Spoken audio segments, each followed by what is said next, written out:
আসসালামু আলাইকুম। আজকে আরেকটি নতুন রেসিপি নিয়ে চলে আসলাম।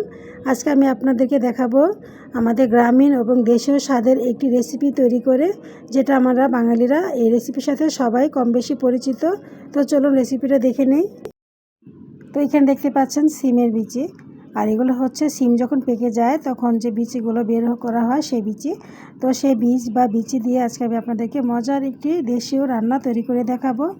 আর এই সিমের বিচি বা বীজ এগুলোকে এখন আমি হাঁড়ি ভর্তি পানি দিয়ে 4 থেকে 5 ঘন্টা ভিজিয়ে রাখবো। তো ভিজানো হয়ে গিয়েছে এবং ভিজে গিয়ে একদম ফুলে উঠেছে, দেখতে পাচ্ছেন বেশ একদম কাঁচা হয়ে গিয়েছে, মানে কাঁচা বিচি যেরকম মানে ভিজা ভিজা থাকে নরম থাকে সেরকম হয়ে গিয়েছে। তো এগুলো এখন আমি খোসা থেকে ছাড়িয়ে নিব। আর সিমের বিচি ভিজে গেলে কিন্তু খোসা ছাড়ানো খুবই সহজ হয়ে যায়। একটু খালি চিমটি দিয়ে মুখটা খুলে নিলে আর চাপ দিলে কিন্তু একদম বের হয়ে পরিষ্কার হয়ে যায়। তো এইভাবে আমি সবগুলো সিমের বিচির খোসা ছাড়িয়ে নিব। তো সিমের বিচির খোসা ছাড়ানো হয়ে গিয়েছে। তো খোসা থাকা অবস্থায় কিন্তু অনেক সময় এই যে সিমের বিচিতে কালো দাগ থাকে সেটা কিন্তু বোঝা যায় না। ভিজিয়ে তারপরে খোসা ছাড়ানোর পরে কিন্তু বোঝা যায়। তখন এভাবে একটু হাত দিয়ে নেড়ে চেড়ে বেছে নিলে এই কালো সিমের বিচিগুলো মানে ফেলে দেওয়া সম্ভব হয় আর কি, সহজ হয়। তো আমি এগুলো কিছুটা বেছে তারপরে ফেলে দিব। আর এদিকে আমি একটি হাঁড়িতে পর্যাপ্ত পরিমাণে পানি দিয়ে দিয়েছি। পানিটা প্রায় গরম হয়ে গিয়েছে। এখন এর মধ্যে আমি সামান্য একটু হলুদ আর সামান্য একটু লবণ দিয়ে দিব। লবণ দিয়ে তারপর আমি বেছে রাখা সিমের বিচিগুলো এর মধ্যে দিয়ে দিব আর নেড়েচেড়ে একটু হলুদটাকে আমি মিশিয়ে নিব। তবে প্রথমে কিন্তু সিমের বিচি একটু ভাপ দিয়ে নিতে হবে বা ভাপে দিয়ে নিতে হবে, নাহলে কিন্তু সিমের বিচি যে একটা আলাদা কাঁচা গন্ধ থাকে সেটা কিন্তু থেকে যায়। আর সিমের বিচি রান্নার মূল নিয়মই কিন্তু এটা যে সিমের বিচিটা আগে ভাপ দিয়ে তারপরে নিতে হবে। তো পুরোপুরি ভাপ দেওয়া যাবে না, তাহলে কিন্তু সেদ্ধ হয়ে যাবে। মোটামুটি একটা সময় হয়ে গেলে আমি আপনাদেরকে বলে দেব কোন সময় এটা আর কি নামিয়ে নিতে হবে। তো বিচিগুলো দিয়ে দিলাম, দিয়ে নেড়ে চেড়ে মিশিয়ে দিব। মিশিয়ে দিয়ে তারপরে ঢাকনাতে ঢেকে আমি এটাকে 3 থেকে 4 মিনিট একটু ভাপে দিয়ে নিব। তো ঢাকনা দিয়ে ঢাকার আগে কিছুটা লবণ দিয়ে দিলাম, আর লবণ দিয়ে নেড়ে চেড়ে মিশিয়ে দিব। এখন ঢাকনাটা আমি উঠিয়ে নিলাম। তো দেখতে পাচ্ছেন প্রায় বলক চলে এসেছে। তখন কিন্তু মনে হয়েছিল বেশ হলুদ দিয়ে দিয়েছে, এখন কিন্তু খুব সুন্দর একটা কালার চলে এসেছে, দেখতে পাচ্ছেন। আর যে কোনো কিছু ভাপে দিলে কিন্তু হলুদটা দিতে হয়, কারণ হলুদটাই দিয়েই মেন যে একটা মানে আলাদা একটা গন্ধ থাকে, সেটা যে কোনো জিনিসেরই চলে যায় হলুদের কারণে।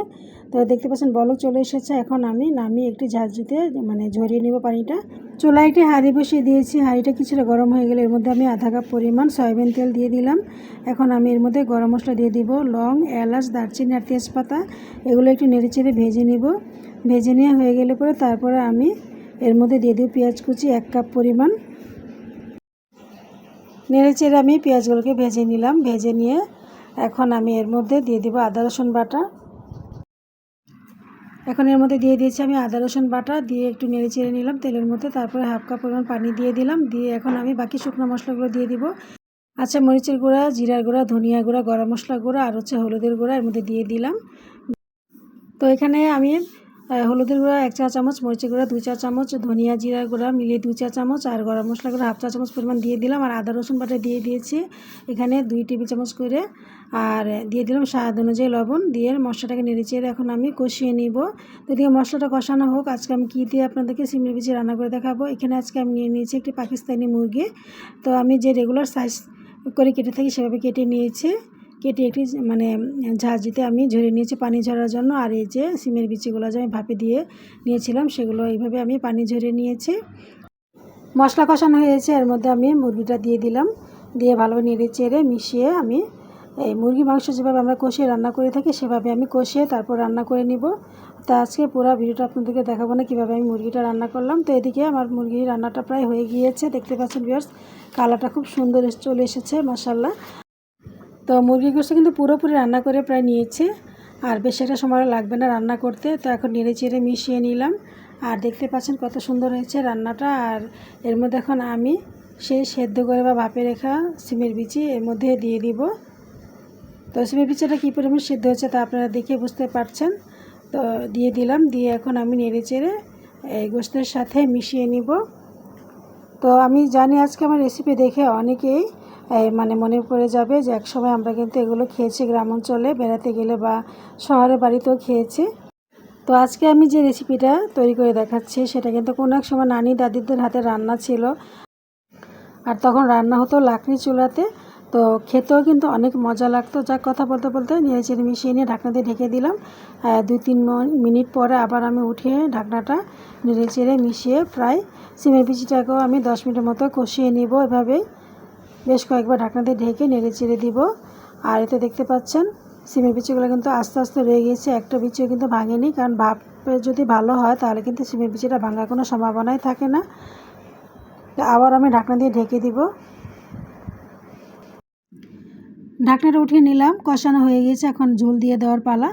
আমি হাঁড়ি ভর্তি করে ঝোল দিয়ে দিব। আর আজকে আমি যে পরিমাণে সিমের বিচি ও মুরগি গোস্ত নিয়েছি, আপনারা কম বেশি করে নিলে সেই অনুযায়ী মশলা দিয়ে দিবেন। আর আমি যে পরিমাণ রান্না করলাম সেই পরিমাণ আমি মশলা দিয়ে রান্না করে নিয়েছি। এখন আমি নেড়ে চেড়ে মিশিয়ে দিব ঝোলের মধ্যে। মিশিয়ে দিয়ে এর মধ্যে আমি 7 থেকে 8টি কাঁচামরিচ মাঝখান দিয়ে কেটে দিয়ে দিব। দিয়ে তারপর ঢাকনা দিয়ে ঢেকে রান্না হওয়া পর্যন্ত অপেক্ষা করব। যেহেতু বিচিও সিদ্ধ হয়ে গিয়েছে আর গোস্ত তো আরও অনেক আগে রান্না হয়ে গিয়েছে। এখন আমি ঢাকনাটা উঠিয়ে নিলাম। দেখতে পাচ্ছেন আমার রান্নাটা করা হয়ে গিয়েছে। এই তো দেখতে কত সুন্দর লাগছে মাশাআল্লাহ। যারা আমার চ্যানেলকে আজকে একদমই নতুন দেখবেন, তাদের যদি রেসিপি ভালো লাগে আমার অবশ্যই একটি লাইক কমেন্টস দিয়ে যাবেন। আশা করি ভালো লাগবে এবং সাবস্ক্রাইব করে আমার পাশে থাকবেন। এবং আগে থেকে যারা সাবস্ক্রাইব করে রেখেছেন তাদেরকে জানাচ্ছি অসংখ্য ধন্যবাদ আমার পাশে থাকার জন্য। আপনারা পাশে আছেন বলে আমি সামনে এগিয়ে যাওয়ার সাহস পাচ্ছি। এই তো রান্নাটা এখন আমি আপনাদেরকে বেড়ে দেখাবো কেমন হয়েছে। তবে আজকে যে সিমের বিচি রান্না করেছি সেগুলো আমার মায়ের হাতের গাছে লাগানো সিমের বিচি দিয়ে আপনাদেরকে রেসিপি তৈরি করে দেখালাম। তো আজকে আমি মুরগির গোস্ত দিয়ে রান্না করেছি। এটা যে কোনো গোস্ত দিয়ে রান্না করা যাবে, আবার যে কোনো মাছ দিয়েও এই সিমের বিচি রান্না করলে খেতে ভালো লাগবে। তো আমার আজকে দেশীয় বা গ্রামীণ রান্না আপনাদের কেমন লাগলো অবশ্যই কমেন্টস করে জানাবেন। ভালো লাগলে একটি লাইক দিয়ে যাবেন এবং কমেন্টস করে জানাবেন। আশা করি ভালো লাগবে। তো আজকে এই পর্যন্ত, আবার আসবো নতুন কোনো মজার রেসিপি নিয়ে। সে পর্যন্ত ভালো থাকুন। আল্লাহ হাফেজ।